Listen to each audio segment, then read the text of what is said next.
Bonjour, aujourd'hui je souhaite vous faire une vidéo sur le souffrant. Et oui, vous direz c'est pas très amusant. Ben oui, mais je trouve que c'est tellement important que nous puissions parler de cela avec tout ce qui se passe dans le monde, qui amplifie, qui révèle, qui réveille beaucoup de choses chez les gens, chez moi aussi également. Le souffrant, qu'est-ce que c'est? C'est pour moi un archétype ou un personnage intérieur, une sous-personnalité qui existe chez beaucoup, pour ne pas dire quasiment toutes les personnes, qui croient que ici sur Terre, nous ne pouvons pas vivre sans souffrance.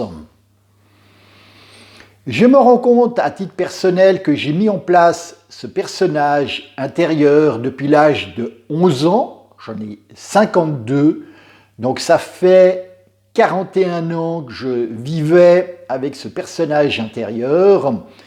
Ce personnage, en fait, il s'est mis en place, il s'est développé.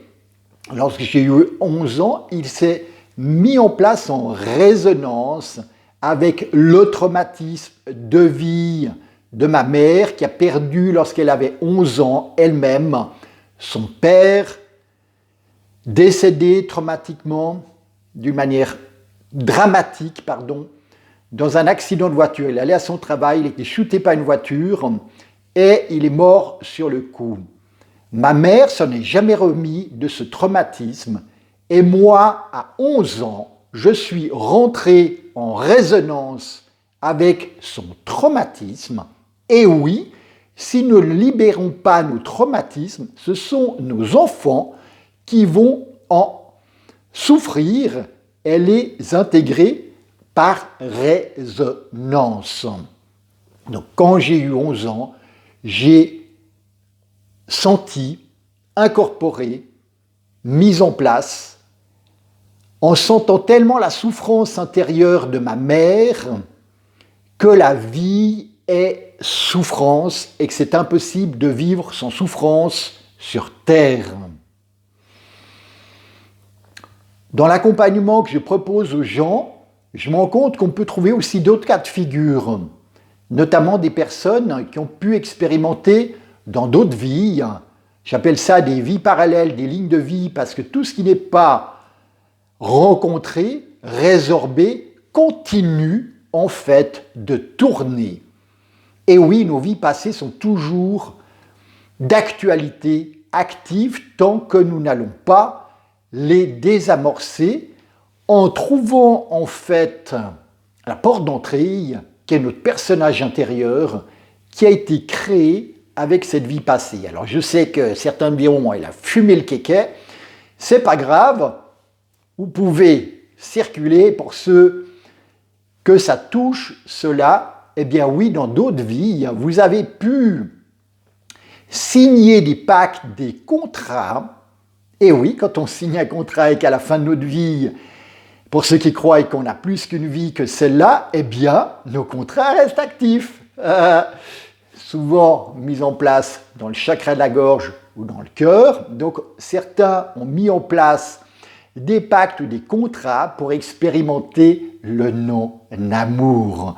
Donc, pour expérimenter la souffrance ici sur Terre, et tant que ce contrat ou ces contrats sont toujours actifs, eh bien, la souffrance est toujours présente. J'ai pu trouver aussi avec une cliente lors de l'exploration de ces différentes vies qu'elle avait voulu expérimenter dans les souffrances les plus abominables, et une fois c'était un écartèlement qu'elle a pu revivre, que même dans la souffrance la pire, la plus inimaginable, Dieu ou l'amour divin est toujours présent. Complètement incroyable, hein? L'amour divin est toujours présent dans notre souffrance la plus grande. Et nous avons juste besoin de nous ouvrir à cette dimension beaucoup plus grande que nous, qui nous soutient, qui nous aime, qui nous porte dans tout ce que nous vivons Et cela nous amène à avoir un lâcher-prise sur notre vie.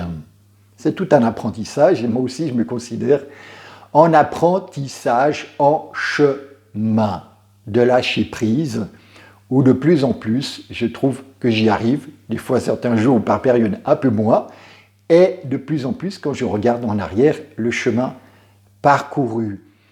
Donc si vous aussi vous avez envie de lâcher cette souffrance, je vous propose un lien sous la vidéo, je vous propose un bilan gratuit de 30 minutes pour faire connaissance, sans engagement de votre part, afin de vous permettre d'explorer cette dimension, toutes vos douleurs, blessures, traumatismes, et notamment le souffrant. Alors oui, ça prend du temps, et ce n'est pas avec une baguette magique en une séance qu'on va dégager cela, parce que les choses ont été figées, ficelées, il faut déboulonner les choses petit à petit dans l'inconscient des gens, et on me dit que j'ai assez les doigts d'or pour venir déboulonner, c'est mon art de mettre en mots et de trouver où sont les blocages dans le physique, dans le mental, dans l'émotionnel, dans l'énergétique, c'est ce que j'appelle une vision holistique des choses.